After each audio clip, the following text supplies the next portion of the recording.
예, 오늘은 나는 몸이 다시 사는 것을 믿습니다라는 제목으로 함께 말씀 나누겠습니다. 히브리서 9장 27절에서 28절 말씀입니다.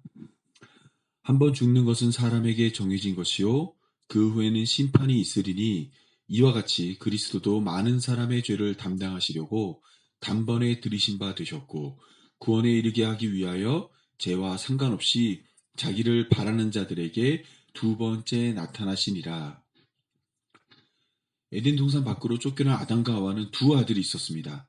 첫째는 농사짓는 가인이고 둘째는 양을 키우는 아벨입니다. 이들은 각각 하나님께 제사를 드렸습니다. 가인은 자신이 경작한 곡물로 제사를 드렸고 아벨은 자신이 키우던 양으로 제사를 드렸습니다. 이때 하나님은 가인과 그의 제사는 받지 않았고 아벨과 그의 제사만 받았습니다. 가인은 몹시 화가 났습니다. 또한 하나님이 받아준 아벨이 미웠습니다. 결국 가인은 아벨을 살해하였습니다. 인류의 첫 번째 살인이 세상에 나타났습니다. 하나님은 이 사실을 알고 가인에게 벌을 내렸습니다. 농사짓는 가인에게 땅에서 제대로 된 과실을 얻지 못할 것이고 땅에서 방황하는 자가 될 것이라 말했습니다. 가인은 하나님을 떠나 에덴 동쪽으로 향했고 노 땅의 아들의 이름으로 성을 쌓아 자녀를 낳았습니다. 이들 가운데 야발은 가축 치는 자의 조상이 되었고 유발은 수금과 퉁소 잡는 자의 조상이 되었으며 두발가인은 구리와 쇠로 여러 가지 기구 만드는 자가 되었습니다. 하나님이 제사를 받아준 아벨은 죽었으나 하나님이 제사를 받아주지 않았던 가인은 살아남았고 또한 그의 후손들은 승승장구하였습니다. 가인과 아벨에 대한 이야기는 다윗과 솔로몬 시대의 악장이었던 아삽과 같은 사람을 시험에 들게 하였습니다. 아삽은 하나님을 섬기는 자신보다 하나님을 멀리하는 악한 자들이 더 잘 사는 모습을 이해할 수 없었습니다. 아삽이 모았던 악한 자들은 살아있을 때도 건강하며 그들의 소득은 마음의 소원보다 많았고 죽을 때도 고통이 없었습니다. 사람들이 당하는 고난과 재난도 그들에게는 없어 교만이 그들의 목걸이가 되었고 폭력이 그들의 옷이 되었으며 살이 쪄 눈이 튀어나올 정도였습니다. 자신은 종일토록 재난과 고통 가운데 살고 있는데 악한 자들은 평안하고 재물은 더욱 불어났습니다. 때문에 아삽은 마음을 깨끗하게 하며 손을 씻어 무지한 삶을 향해 나아가는 자신의 삶이 헛되다 생각을 했습니다. 그런데 그는 하나님의 성소에 들어갈 때 악한 자들의 종말을 알게 되었습니다. 하나님이 그들을 미끄러운 곳에 두어 파멸에 던지시는 것을 알게 되었습니다. 어찌하여 그리 황폐하게 되었는가 놀랄 정도로 하나님은 악한 자들을 심판하십니다. 결국 아삽은 자신의 무지함을 깨닫고 하나님의 앞에 엎드리며 회개하였습니다. 아삽이 고민했던 바는 예수님이 비유로 말씀하신 부자와 나사로의 모습에서 재현됩니다. 이 부자는 자색 옷과 고운 베옷을 입고 날마다 호화로운 삶을 살았습니다. 그의 집 앞에는 헌대투성이인 나사로라는 거지가 있었습니다.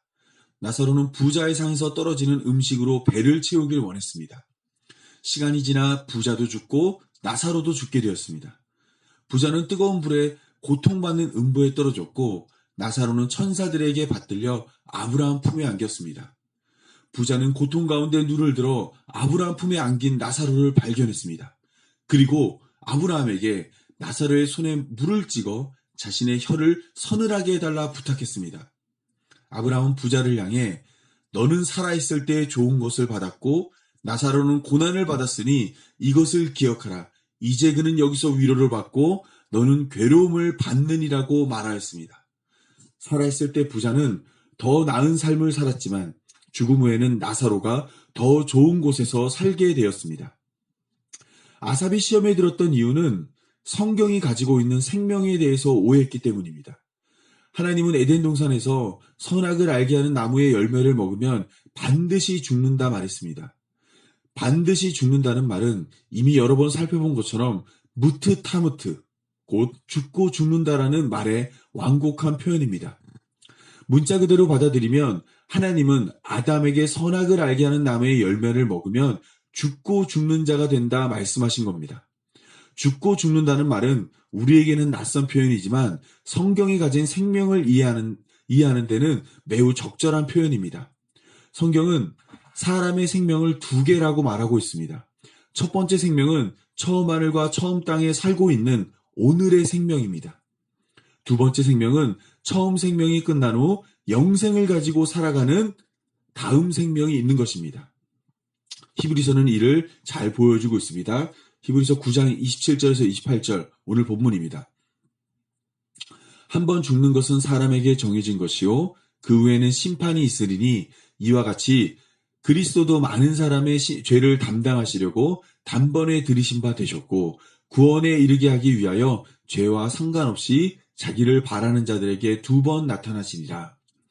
고대 로마의 작가 프렐리리우스 시리스는 모든 사람은 죽음 앞에 평등하다 말했습니다. 한번 죽는 것은 하나님이 정했기 때문입니다.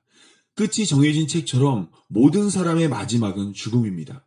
여기에는 예외가 없습니다. 하지만 그 죽음 외에는 예수님의 대속하심으로 생명을 얻는 자들과 죄의 결과를 스스로 짊어져 죽음에 이르는 자들로 나눠집니다.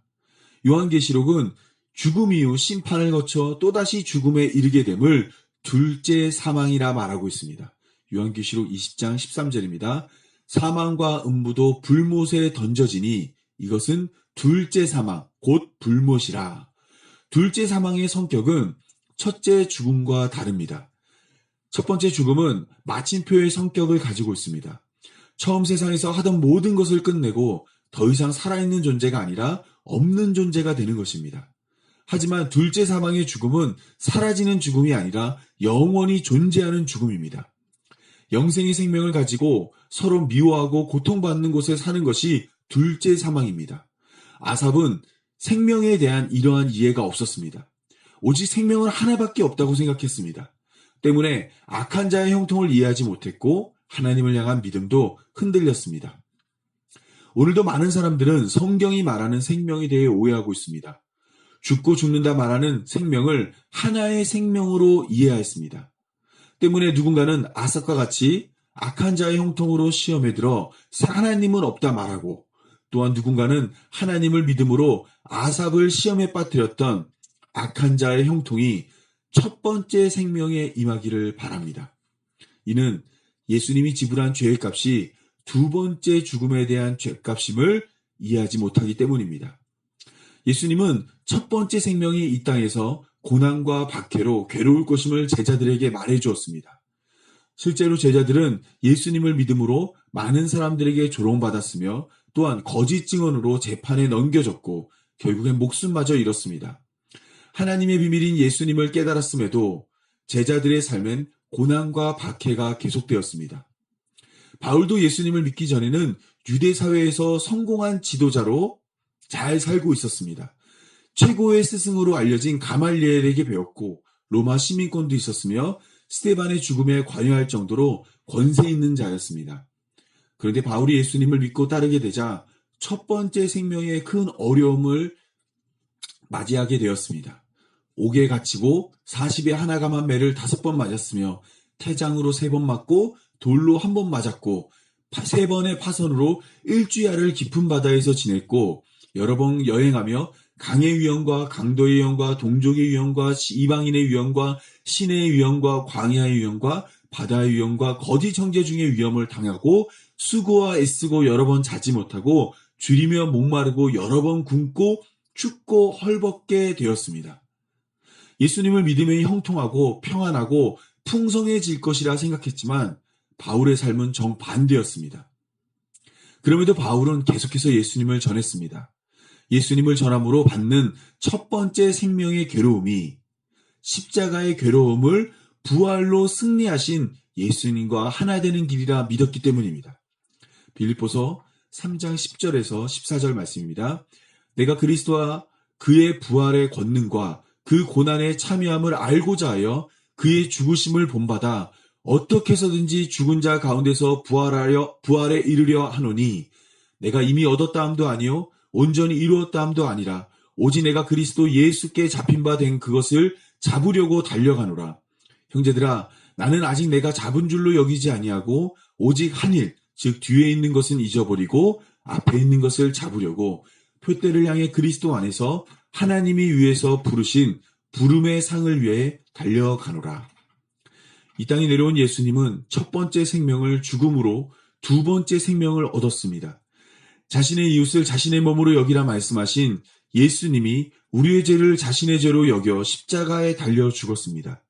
이로 말미암아 하나님의 뜻이 이루어졌고 죽고 죽는 세상 가운데 죽고 사는 세상이 열렸습니다. 하나님의 뜻이 하늘에서와 같이 땅에서도 이루어지는 하나님의 나라가 시작되었습니다. 이 나라에 살게 될 하나님의 백성은 예수님과 같이 첫 번째 생명을 던져 두 번째 생명을 얻습니다. 누구든지 나를 따라오거든 자기를 부인하고 자기 십자가를 지고 예수님을 따르라 말씀하였기 때문입니다. 따라서 죽고 죽는 삶에서 죽고 사는 삶이 된 바울은 예수님이 가신 길을 따라 살아가는 삶이었습니다. 예수님과 함께 십자가에 달릴 때 함께 부활을 경험할 수 있기 때문입니다.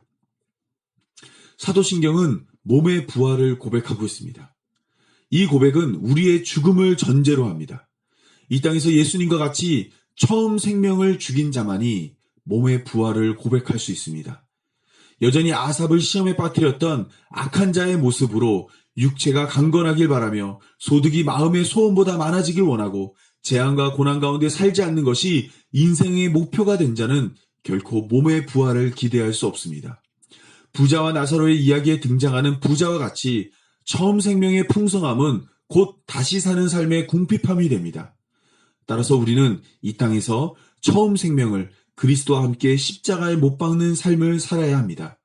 날마다 죽는다 말했던 바울과 같이 날마다 처음 생명을 내려놓는 자가 되어야만 합니다.